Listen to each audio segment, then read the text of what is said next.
Hi, எல்லாருக்கும் வணக்கம். இப்படி இங்கே வந்து உங்கள் முன்னாடியெல்லாம் நிற்க முடிஞ்சதுலேயே ரொம்ப பெருமையாக சந்தோஷமாக இருக்கு. இது என்னோட ஃபர்ஸ்ட் மூவி. இந்த மூவி பண்ணதுக்கப்புறம் இவ்வளோ ஒரு அப்ரிசியேஷன், இவ்வளோ ஒரு ஆடியன்ஸ் பக்கத்தில் இவ்வளோ ஒரு ரிசீவ் பண்ணுவேன்னு நினைக்கவே இல்லை. இந்த படத்துக்கு ஆக்சுவலி ரொம்ப ரொம்ப ரொம்ப நன்றி. அதுக்கு மீரா சார் தான் தேங்க்யூ சார். இந்த கேரக்டர் எனக்கு கொடுத்ததுக்கும் ரொம்ப நன்றி. நிறைய தியேட்டர் விசிட்டு, நிறைய ஆடியன்ஸை பார்த்தோம். எல்லாருமே 2-3 டைம்ஸ் இந்த படம் பார்த்துருக்கேன்னு சொல்லும்போதே ரொம்ப சந்தோஷம். நிறைய நிறைய ரைட்டப்ஸ் இப்போ எல்லாருமே எழுதுகிறாங்க, அவ்வளோ பாராட்டுறாங்க. இதுக்கெல்லாம் தெய்வத்துக்கு நன்றி சொல்கிறோம். அப்புறம் உங்களுக்கும் நன்றி சொல்கிறோம். Thank you so much. Thank you all. அப்போ கழட்டி கொடுத்த நகை தான் போல இருக்கு, இப்போவும் அதே மாதிரி வந்திருக்கீங்க. தேங்க்யூ. அடுத்ததாக நாம் பேச அழைக்கிறோம். ஒரு கதாநாயகிக்கு படம் முழுவதும் கண்களால் பேசும் கதாபாத்திரம். இவர் வந்து போகும் காட்சிகள் எல்லாம் இளைஞர்கள் மனம் வெந்து போக வைக்கிறார். ரசிகர்களின் கனவு காதல்கள் அந்த குடத்துக்குள் கொப்பளிக்கிறது. ஆற்றங்கரையும் பள்ளி வகுப்பும் தோழிகளின் சந்திப்பு என்று பார்க்கும் இடங்களிலெல்லாம் இவர் பெயரை பச்சை குத்தி கொள்ளும் கதாபாத்திரம். அழகியான நடிப்பை கொடுத்த மாளவிகா மனோஜ் அவர்களை பேச அழைக்கிறோம்.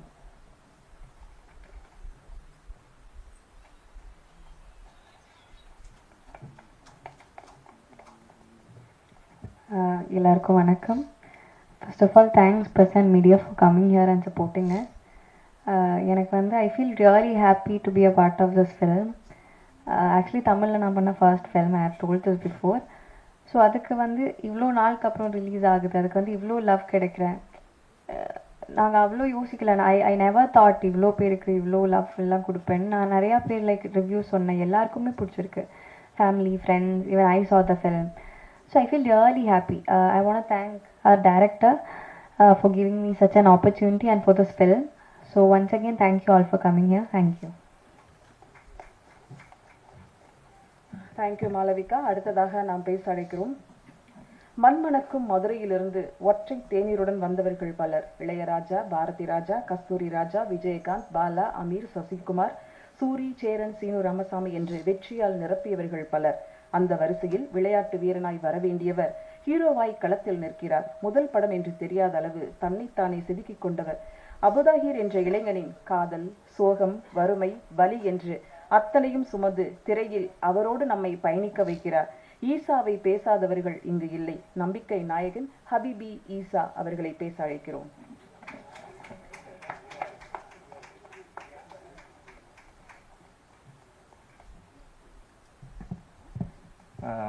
எல்லாருக்கும் வணக்கம். இங்கே வந்திருக்க ப்ரெஸ் மீடியா அண்ணா எல்லாருக்கும் ரொம்ப நன்றி. நீங்கள் நிறைய இடத்துல பேசி ஷேர் பண்ணி ரிவ்யூ பண்ணதுனால தான் எங்களுக்கு ஹபிபி செகண்ட் வீக்லேயும் சக்ஸஸ்ஃபுல்லாக வந்திருக்கு.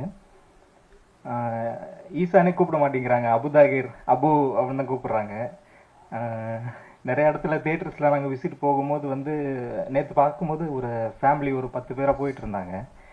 போயிட்டு இருக்கிறப்போ அந்த பையனுக்கு கல்யாணம் பண்ணி வச்சிடலாம் நம்ம பார்த்தோன்னா, அந்த மாதிரி அந்த அளவுக்கு பர்சனலாக தன்னோட பையன் மாதிரி ஃபீல் பண்ணுறாங்க. ஸோ இவ்வளோ நெருக்கமாக எல்லாருக்கும் அவங்க ஃபேமிலிக்குள்ளே போகிற அளவுக்கு க்ளோஸான ஒரு கேரக்டர்னு கொடுத்ததுக்காக என்னோட லைஃப்பை வந்து தொடக்கி வைக்கிறத பெரிய பங்காக வந்து எங்களோட டைரக்டர் மீரா கதிரவன் சாருக்கு நான் வந்து பெரிய மனமார்ந்த நன்றி நான் தெரிவிச்சுக்கிறேன். அப்புறம் ஹபிபி படத்தை வந்து இவ்வளோ எமோஷ்னலாக கேரி பண்ணிட்டு வர்றதுக்கு முக்கியமான காரணம் எங்களுடைய கஸ்தூரி சார் தான். ஏன்னா அவரோட அப்பா கேரக்டர் வந்து படத்தில் இருக்க மற்ற குடும்பத்தை, அங்கே இருக்க குடும்பத்தை மட்டும் அவங்க கேரி பண்ணலை, அவர் படத்தையே வந்து எல்லா இடத்துக்கும் கேரி பண்ணுறாரு. அவரோட லைட் வந்து எங்களுக்கும் வந்து சேர்ந்ததில் எங்களுக்கு பெரிய சந்தோஷம், பெருமையும் நாங்கள் பட்டுக்கிறோம். அப்புறம் எங்களுடைய producers Nesam entertainment, Ibrahim sir, Sahul sir, Karupsamy sir, GKS production, அப்புறம் ராகுல் சார், ரோமியோ பிக்சர்ஸ் எல்லாருக்குமே வந்து ரொம்ப நன்றி. ஒரு கமர்ஷியலாக இல்லைனாலுமே வந்து இப்படிப்பட்ட ஒரு ஒரு ஒரு சென்ஸ் உள்ள ஒரு படத்தை வந்து மக்கள்கிட்ட கொண்டு வந்து எங்களையும் கொண்டு வந்து சேர்த்ததுக்கு எங்களுக்கு ரொம்ப சந்தோஷம். முக்கியமாக வந்து விசுவல்ஸை வந்து ரொம்ப ரொம்ப ரொம்ப வந்து பெரிய விஷயமா சொன்னாங்க. அதுக்கு முக்கியமான காரணம் இவ்வளோ அழகாக பியூட்டிஃபுல்லான படத்தை வந்து கொண்டு வந்ததுக்கு மகேஷ் முத்துசாமி சாருக்கும் நான் வந்து இங்கே வந்து ரொம்ப தேங்க்ஸ் நான் சொல்லிக்கிறேன். அப்புறம் என் கூட நான் ஆக்ட் பண்ண எல்லா ஆக்டர் எல்லாருக்குமே வந்து ரொம்ப நன்றி. கண்டிப்பாக அடுத்த வீக்கு நாங்கள் போகிறோம். அடுத்த வீக்கு நாங்கள் தியேட்டரை ஃபில் பண்ணுவோம். எல்லாத்துக்கும் உங்களுக்கும் ரொம்ப பெரிய நன்றி நான் சொல்லிக்கிறேன். தேங்க்யூ. அடுத்த வீக் நாங்க போறோம். எங்க போறீங்க? தேங்க்யூ. அடுத்ததாக நாம் பேச அழைக்கிறோம். இந்த படத்தோட பெரிய பலமே சவுண்ட் மிக்சிங்னு சொல்லலாம். அந்த தறி சத்தமா இருக்கட்டும், அவங்களோட பெரிய சோதுதா இருக்கட்டும், ஒரு அழகான ஒரிஜினலான சவுண்ட் கொடுத்த படத்தோடைய சவுண்ட் மிக்சிங் உதயகுமார் அவர்களை பேச அழைக்கிறோம்.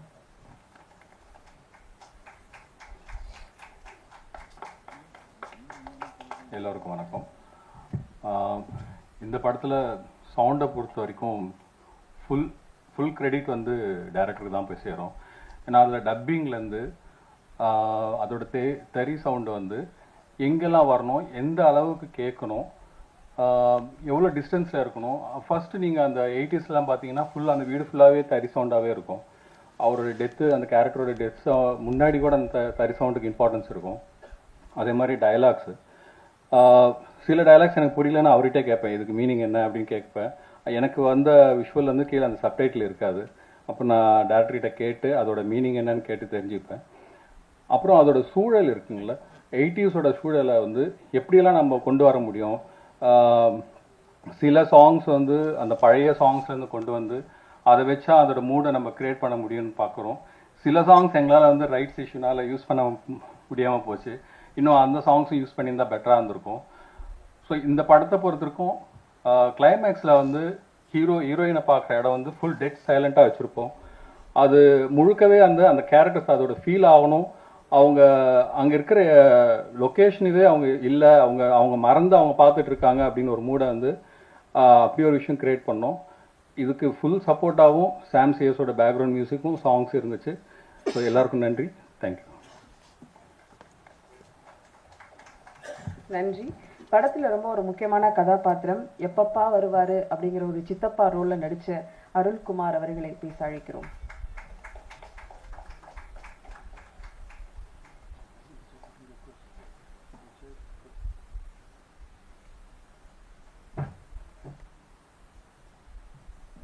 எல்லாருக்கும் வணக்கம். ரொம்ப நன்றிங்கண்ணா. ஒரு சிறந்த தருணம். என் கூட நடித்தவங்க எல்லாருக்கும் நன்றி. பெரிய பழக்கம் இந்த மேடையில் பேசி, அதனால் இந்த வாய்ப்பு கொடுத்ததுக்கு ரொம்ப நன்றி தெரிவிச்சுக்கிறேன். வணக்கம்.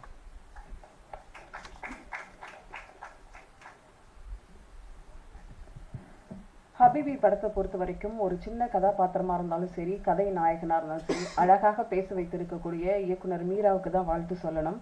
அப்படி ஒரு கதாபாத்திரம் கஸ்தூரி ராஜா சார் மனைவியாக நடித்த ஜெயஸ்ரீ அவர்களை சில வார்த்தைகள் பேச அழைக்கிறோம்.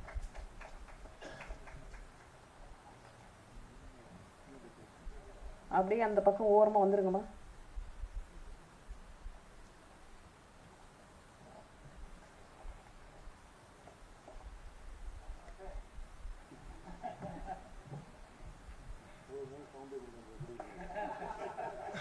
எல்லோருக்கும் வணக்கம். பெரிய தேங்க்ஸ் சார். ஹபிபி அப்படிங்கிற ஒரு படம் வந்து சார் எனக்கு கொடுக்கும்போது இந்த ரோல் இவ்வளோ பெரிய ரோலாக இருக்கும் அப்படின்னு சொல்லி நான் எதிர்பார்க்கல. பேச வார்த்தை வரல, ரொம்ப தடுமாறுது. எனக்கும் இது முதல் மேடை. நன்றியை தவிர வேறு எதுவும் சொல்கிறதுக்கு இல்லை. ரொம்ப நன்றி சார். தேங்க்யூ.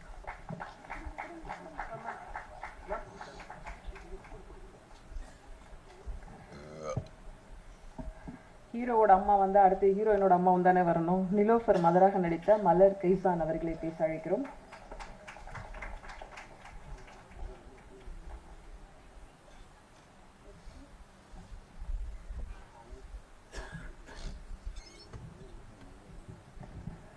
எல்லாருக்கும் வணக்கம். Thank you so much first of all for Meera Kathiravan. எனக்கு இந்த ஒரு ரோல் கொடுத்ததுக்கு நான் அந்த ரோலை ஜஸ்டிஃபை பண்ணியிருக்கேன் அப்படின்னு நினைக்கிறேன். And thank you so much for all the media and people யாரெல்லாம் இந்த மூவியை வந்து அடுத்த கட்டத்துக்கு கொண்டு போனாங்களோ எல்லாருக்கும் எங்களுடைய டீம் சார்பாக மனமார்ந்த நன்றி. இந்த ரோல் வந்து எந்த அளவுக்கு நான் ஃபர்ஸ்ட் பண்ணும்போது ரொம்ப ஸ்ட்ரிக்டான ma'am, because this is not my true shade. அது ஒரு சின்ன ஹெசிடேஷன் இருந்தது. ஆனால் அதை எல்லாருமே வந்து ரொம்ப நல்லா ரிசீவ் பண்ணிட்டு என்னோட ஃபாலோவர்ஸ் எல்லாருமே வந்து, நான் ஒரு YouTuber, so I teach English online. So என்னோட ஃபாலோவர்ஸ் எல்லாருமே கீழே வந்து அந்த மூவி பார்த்துட்டு, மேம் நான் இந்த மூவி பார்த்தேன், என்னை ரெகக்னைஸ் பண்ணிட்டு கீழே வந்து அட்ரஸ் பண்ணும்போது நீங்கள் ரொம்ப நல்லா ஆக்ட் பண்ணியிருக்கிறீங்க, அந்த முஸ்லீம் கேரக்டர் உங்களுக்கு அப்படியே பொருந்தது, முஸ்லீம் பொண்ணு மாதிரியே இருந்தீங்க, இந்த மாதிரி நிறைய அப்ரிஷியேஷன் வந்தது. அப்புறம் வந்து சொன்னாங்க, என்ன மேம் இப்படி பண்ணிட்டீங்க, அந்த பையனுடைய அவங்க பொண்ணை நீங்கள் சேர்த்து வச்சிருக்கலாம், இந்த மாதிரி அந்த இன்னுமே அவங்க வந்து அந்த கேரக்டர்லேயே இருக்கிறாங்க, அந்த ரோல்லேயே இருக்கிறாங்க, அந்த ஸ்டோரியை விட்டு அவங்க வெளியில் வரல அப்படின்றத இந்த மாதிரி காமெண்ட்ஸ் எல்லாம் பார்க்கும்போது தெரிஞ்சது. ரொம்ப ஹாப்பியாக இருந்தது. And thank you so much. எல்லாரும் நீங்கள் வந்து பார்க்குறதோட நிறுத்தாமல் இன்னும் நிறைய பேருக்கு கொண்டு சேர்க்கணும். உங்களோட ஃப்ரெண்ட்ஸ் அண்ட் ஃபேமிலிக்கு கண்டிப்பாக இதை ஷேர் பண்ணுங்கள். தேங்க்யூ. தேங்க்யூ. படத்தில் அனீஷ் கதாபாத்திரமேற்று நடித்த கௌஷிக் அவர்களை சில வார்த்தைகள் பேச அழைக்கிறோம்.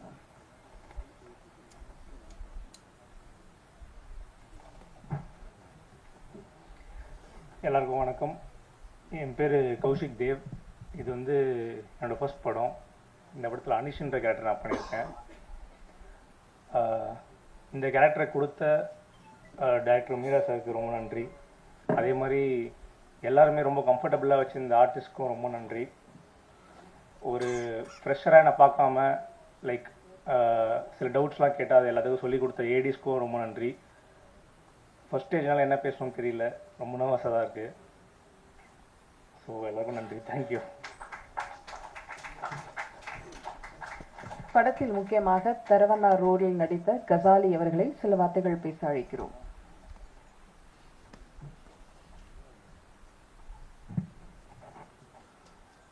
இந்த அரங்கில் குழுமிருக்கும் அனைவருக்கும் இறைவனின் சாந்தியும் சமாதானமும் என்றென்றும் உங்கள் மீது உண்டாகட்டுமா என்று கூறி, இந்த திரைப்படம் நானும் தம்பி மீராவும் பல வருஷங்களாக பேசிகிட்டு இருப்போம். அவருடைய கனவு ஒரு இலக்கு இருந்தது, அதை வந்து உண்மையிலே பெரிய அளவில் நிறைவேற்றியிருக்காரு. ஆனால் அவரத்தில் பட்ட கஷ்டங்கள் எனக்கு தெரியும். அதில் இது இவ்வளோ பெரிய சந்தோஷமான நிகழ்வுக்கு முன்னால் பெரிய கஷ்டமான வழிகளும் அவருக்கு உண்டு. இறைவன் அருளால் இந்த படம் எல்லா அரங்கிலும் நானும் போய் பார்த்தேன். சவுத் சைடு என்னுடைய பகுதி திருநெல்வேலி தான். நானும் அயல் நாட்டிலலாம் கடந்து வந்தவன் தான் 1990. அப்போ இந்த தாக்கம் எல்லாருக்குமே எங்கள் பகுதியில் பார்த்தீங்கன்னா எல்லாமே அயல் நாட்டுக்கு வந்து தான் இருப்பாங்க. ஏதாவது ஒரு ஊரில் ஒரு கிராமம் எடுத்துக்கிட்டிங்கன்னா 100 பேராவது இருப்பாங்க. அப்போ எல்லார் வீட்லேயுமே இந்த துயரமான சம்பவங்கள் இருக்கு. இஸ்லாமியர்கள் வந்து நாங்கள்லாம் இந்த மண்ணின் மைந்தர்கள், நாங்கள்லாம் கன்வெர்டட் லிபரேஷன், நாங்கள் ஒரு மார்க்கத்தை தான் தழுவிக்கிட்டமே தவிர அரபியர்களும் அல்ல, அந்நிய தேசத்துக்கு சொந்தமானவர்களும் அல்ல. இந்த மண்ணின் மைந்தர்கள் நாங்கள் பார்த்தீங்கன்னா இஸ்லாமியர்கள் சொல்லி காட்சிப்படுத்துவாங்க. சிலர் வந்து சினிமாவில் வந்து வேறு வேறு விதமாக காட்சி பண்ணியிருக்காங்க. நிறைய பேர் உண்மைன்னு நம்பிக்கிட்டு இருக்காங்க. நிறைய பேர் அப்படி இல்லை. இஸ்லாமியர்கள் பார்த்தீங்கன்னா நிறைய ஊர்களில் விவசாயம் வயல் அறுவடை பண்ணுவாங்க, களை எடுப்பாங்க, ஏறு பிடிச்சி உழுவாங்க, கொல்லப்பற்ற வச்சுருப்பாங்க. இதே மாதிரி நிறைய எல்லா தொழிலுமே தமிழன் செய்கிற தொழில் அத்தனையுமே இவங்களும் சேர்ந்து பயணிக்கிட்டு இருப்பாங்க. இதில் எந்த கருத்து வேறுபாடு இல்லை. கிராமங்களில் இன்றைக்கு வேற உறவு முறைகளோடு தான் இன்றைக்கி வாழ்ந்துக்கிட்டு இருக்கோம். மாமா, மச்சான், அண்ணன், தம்பி, குடும்ப காரியங்களில் அதை கூட அழகாக வச்சுருந்தார். இந்த படத்தில் தம்பி அழகாக வச்சுருந்தார் இந்த ஒரு காட்சியை. அதே மாதிரி இந்த படத்தை பற்றி விரிவிக்கன்னா நிறைய பேசிக்கிட்டே இருக்கலாம். எல்லாரோடைய மக்கள் மத்தியில் வந்து எங்கள் இஸ்லாமியர்கள் சைடில் பார்த்தீங்கன்னா ரொம்ப மிகப்பெரிய நிறைவான ஒரு விஷயம் இது. ஏன்னா அவங்க தியேட்டர் பக்கம் போகிறதில்ல. ஏன்னா இஸ்லாமியர்களை தப்பாகவே ஏதாவது ஒரு படத்தில் ஒரு காட்சி வைப்பாங்க. அது பார்த்துட்டு மனசு ரொம்ப வலிக்கும். முஸ்லீம்லாம் இப்படி ஒரு அவ்வளோ நிலைக்கு ஆளாகிட்டு இருக்காங்களே ஊடகத்துறையில் அப்படின்னு சொல்லிட்டு. ஆனால் தம்பி அவ்வளோ பெரிய அழுக்க துடைக்க க்ளீன் பண்ணுறதுக்காக முயற்சி பண்ணியிருக்காரு. அவருடைய பணி சிறக்க அவரை ரொம்ப வாழ்த்துறோம். அதிகமாக பேச முடியல நண்பர்கள் இருக்காங்க. இதில் நடித்த அத்தனை ஒப்பனை கலைஞர்களுக்கும் அழகாக யதார்த்தமாக உண்மையாக அழகாக நடித்தாங்க எல்லாருமே. எல்லாருக்கும் நான் நன்றி சொல்லி தம்பி மீரா கதிரவனுக்கும் நான் ரொம்ப வாழ்த்துக்களோட என்னுடைய நன்றியும் தெரிவித்துக்கிறேன். நன்றி, வணக்கம். நன்றி சார். அடுத்ததாக நாம் பேச அழைக்கிறோம். 90களில் சின்ன திரையில் இவரின் மென்மையான பேச்சும் டாப் 10 மூவிஸ் வரிசைப்படுத்திய படங்களுக்காக ரசிகர்கள் காத்திருந்த தருணம் பல உண்டு. நடிகராக தயாரிப்பாளராக ஹபிபி வெற்றியின் பங்கிற்கு முக்கிய காரணமாக அழைக்கிறோம் சன் சாகுல் அவர்களை.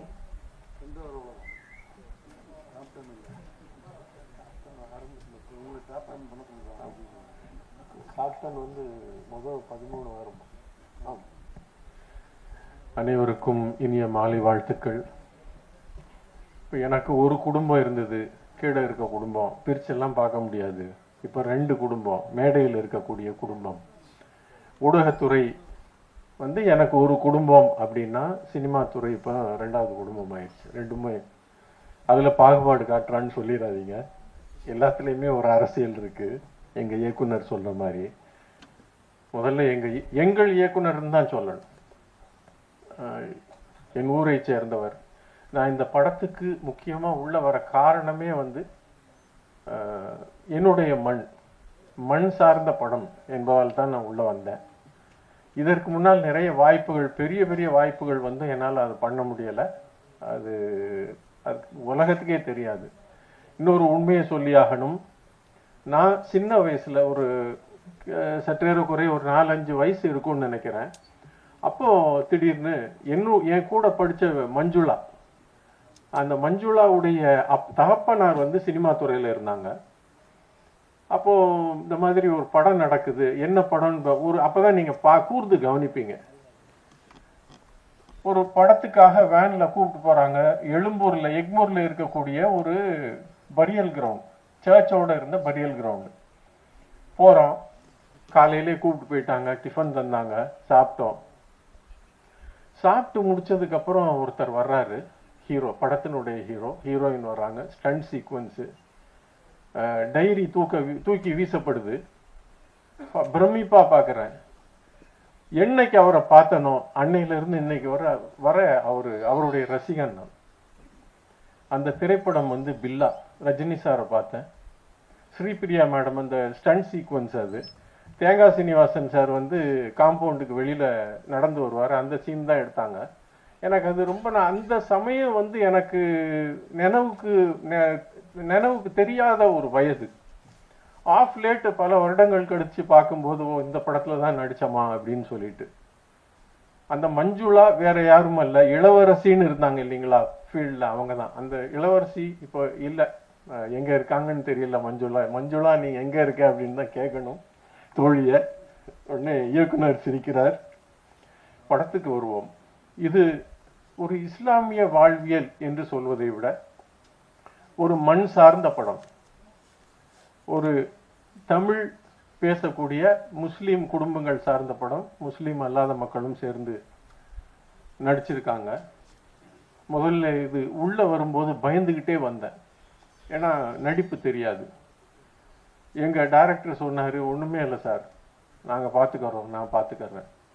இல்லை, அந்த டைரக்ஷன் டிபார்ட்மெண்ட், என்னுடைய சகோதரர்கள், தம்பிமார்கள், எல்லா கலைஞர்களும் அவ்வளோ ஊக்கம் கொடுத்தாங்க. எனக்கு கஷ்டமே தெரியல. டைரக்ஷன் அப்படிங்கிறது ஓரளவுக்கு தெரியும். கேமராமேன் ஆகணுங்கிறது தான் என்னுடைய ஆசை. எங்கள் இயக்குனர் சொன்னார், சீனை சொல்கிறேன் சார், நீங்கள் பாருங்கள், நீங்கள் உங்களுக்கு லிபர்ட்டி, ஃபுல் லிபர்ட்டி கொடுக்குறோம், உங்களுடைய இம்ப்ரவைசேஷனோட பண்ணுங்க அப்படின்னு சொல்லிட்டு கொடுத்த ஊக்கம், தைரியம் தான். அதே போல் நிறைய நான் வந்து ஸ்பாட்டில் மட்டும் இல்லாமல் எங்கெல்லாம் இருந்தோன்னா அங்கே நான் கற்றுக்கொண்டது கஸ்தூரி ராஜா சார்கிட்ட. சமீபத்தில் நாங்கள் ஒரு டிஸ்கஷன் ஆஃப் லேட் வந்து பேசிகிட்டு இருக்கும்போது அவர் ஒன்று சொன்னார். ஹபீபி என்றால் எல்லாம் ஒன்று சொல்கிறாங்க ஊரில். ஹபீபி என்றால் குடும்பம்னா என்ன, கணவன்னா என்ன, மனைவின்னா என்ன, அப்பான்னா என்ன, பையன்னா என்ன, வாழ்க்கைன்னா என்ன, அன்புன்னா என்ன. ஏன்னா இன்னைக்கு வந்து வாழக்கூடிய காலகட்டத்தில் மனிதத்தை மறந்து விட்டோம்.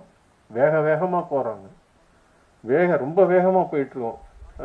சகோதரர் கார்த்திக் நேத்தா அவர்கள் சொன்னாங்க.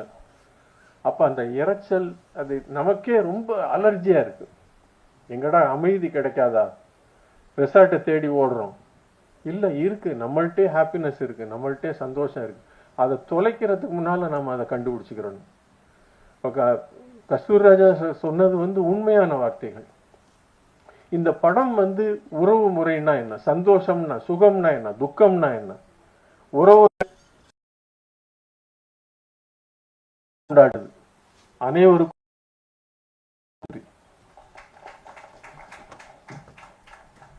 Thank you sir. அடுத்ததாக நாம் பேச அழைக்கிறோம் அபுதாகிர் சிறு வயது பையனாக நடித்த திஹான் அவர்களை பேச அழைக்கிறோம். ஹேண்ட் மைக் கொஞ்சம் கொடுங்க. ஹலோ.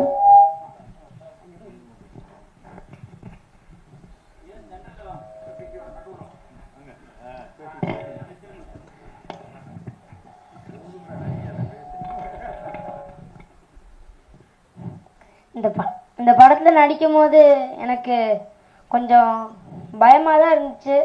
ஆனால் கொஞ்சம் கொஞ்சம் போகும்போது கொஞ்சம் எனக்கு பழகிடுச்சு. டைரக்டர் சாருக்கு நான் தேங்க்ஸ் சொல்லிக்கிறேன். அப்புறம் கஸ்தூரி ராஜா சாருக்கு தேங்க்ஸ் சொல்லிக்கிறேன். அதுக்கப்புறமேட்டு assistant director sir, assistant director மாமா எல்லாத்துக்கும் தேங்க்ஸ் சொல்லிக்கிறேன். அவ்வளோதான். எந்த ஊர்லேருந்து வர்றீங்க, என்ன படிக்கிறீங்கப்பா? 6th படிக்கிறேன். எந்த ஊர்லேருந்து வரீங்க? மதுரையா? இதுக்கு முன்னாடி என்ன படத்தில் நடிச்சிருக்கீங்க? ஆனந்தம் நடம் வீடு, ஹர்காரா, கொட்டுக்காளி, தெய்வம் மச்சான், அதிகமான மாலமரம், அயலி, பிரின்சஸ். லிஸ்ட் பெருசா போகுது, தெரியாம கேட்டுட்டேன். வாழ்த்துக்கள், வாழ்த்துக்கள்ப்பா. சார், இங்க இருக்கிறவங்களோட அதிகமான படம் பண்ணது அந்த பையன் தான் சார். தேங்க்யூ. அடுத்ததாக சிறப்பு விருந்தினர்களை அழைக்கும் தருணம் இது. ஆவாரம் பூவையும் ஆரோக்கிய வாழ்வையும் இயற்கையின் மருத்துவத்தை தினந்தோறும் சொல்லி வரும் வயிறையும் வாழ்க்கையையும் மக்கள் நலன் என்று உலகிற்கு சித்தத்தை சேர்க்கும் சிவராமன் அவர்களை பேச அழைக்கிறோம். சார், எங்க ஊடகவியலாளருக்கு காலை மதியம் ஒரு டிப்ஸ் போறப்ப கொடுத்துட்டு போங்க சார்.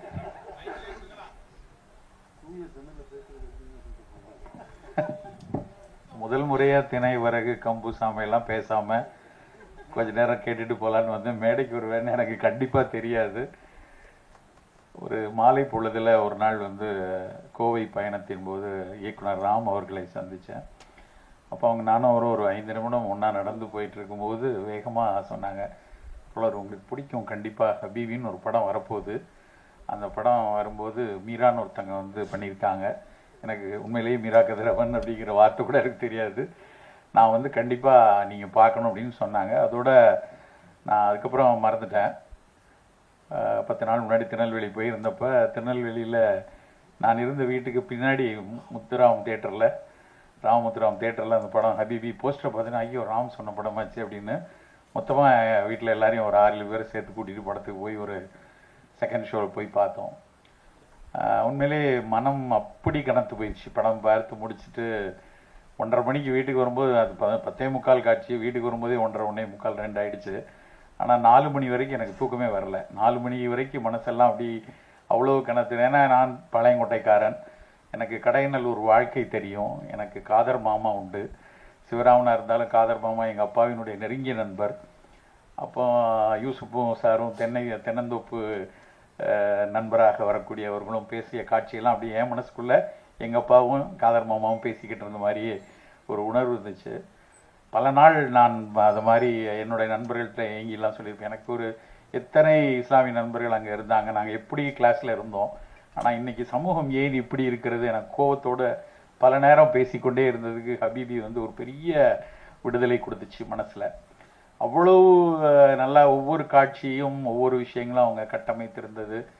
அதில் அந்த காஸ்டிங்காக இருக்கட்டும், அதில் ஒரு வார்த்தைகள் நான் பல நேரம் அப்படியே யோசிச்சு பார்ப்பேன். அதுக்கப்புறம் 5-6 நாட்களாகவே ஹபீபிக்குள்ளேயே இருந்தேன்னா, மருத்துவமனையில் பேசிகிட்டு இருக்கும்போது கூட நோயர்களோடு பேசும்போது கூட ஹபீபி பார்த்தீங்களா அப்படின்னு பரிந்துரை சீட்டில் கூட அது வர ஆரம்பிச்சிச்சு.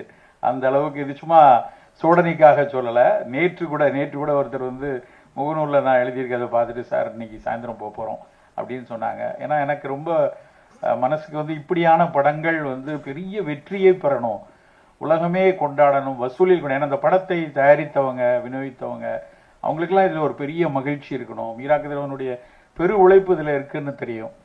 ஆனால் இதை வந்து சமூகம் எப்படி கொண்டாட போகிறது ஒட்டுமொத்தமாக? ஏன்னா நிச்சயமாக இதில் இருக்கக்கூடிய பல்வேறு கலை நுணுக்கம் அறிந்தவர்கள் எல்லாரும் கொண்டாடி தள்ளுறாங்க எல்லா இடத்துலையும். படம் பார்த்தவர்கள், முகநூலில் எழுத தெரிந்தவர்கள், முகநூலில் எழுதுறவங்க எல்லாருமே கொண்டாடி எழுதுறாங்க.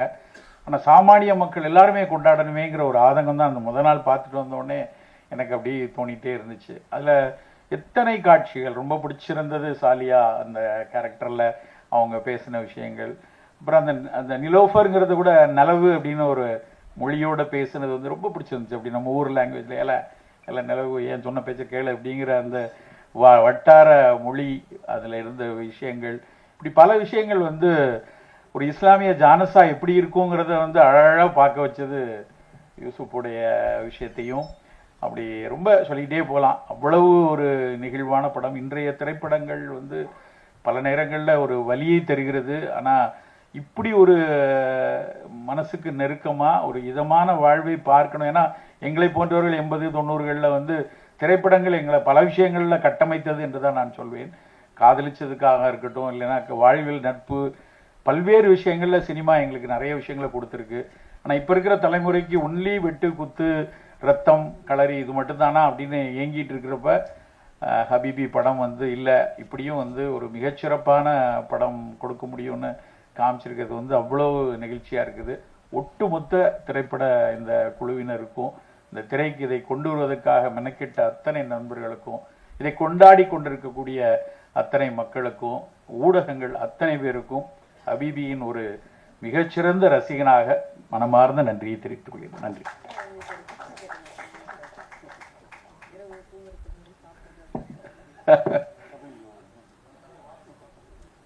கண்டிப்பா ஹபீபிக்கு வந்து படம் பார்க்குற குழுவினருக்கு இங்கே பார்த்துட்டு இருக்கவங்களும் ஏதோ ஒரு டிப்ஸ் சொல்லுங்க அப்படின்னாங்க. டிப்ஸ் எனக்கு என்ன சொல்லணும் என் மனசுல எதுவும் இல்லை. கண்டிப்பா போய் இன்னொரு தடவை ஹபீபி பாருங்க, உடல் நலம் நலமா இருக்கு.